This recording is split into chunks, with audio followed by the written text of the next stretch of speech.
Hi everyone, welcome back to my YouTube channel. Today I'm going to talk about Kubernetes parallel jobs.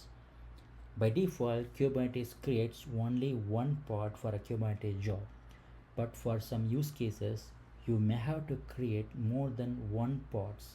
For example,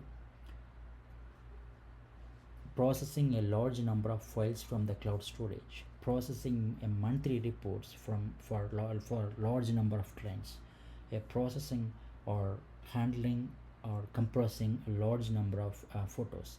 In those use cases, we can think about using Kubernetes parallel jobs. But if you have use case where your first task depend on that second task, then you can't think about using the parallel jobs because that's not the ideal size. If you have a task where you can run the task parallelly, then you can think about using the parallel jobs features.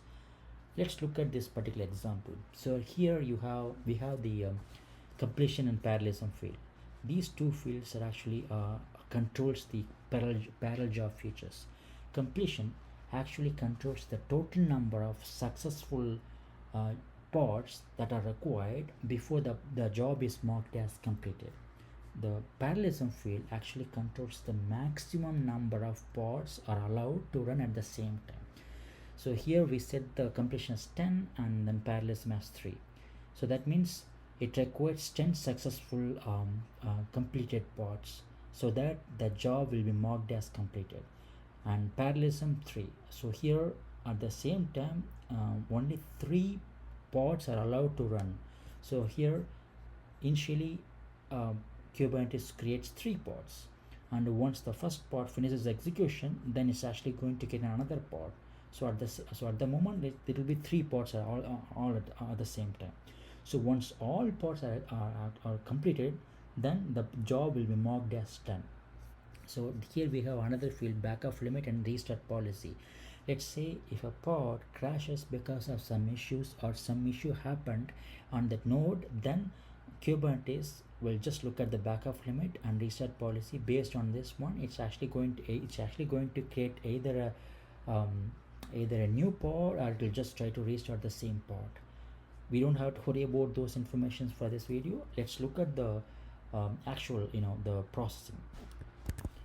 So here when Kubernetes creates a new pod, all pod will have the same pod templates and specification. So within your code, you have to handle the logic properly so that one worker will not process the same task again.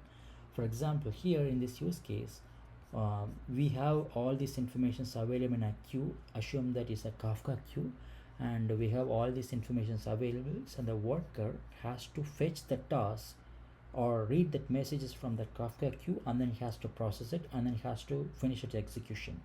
Once all pods are completed, then this job will be marked as completed. So this is the core idea of the parallel jobs.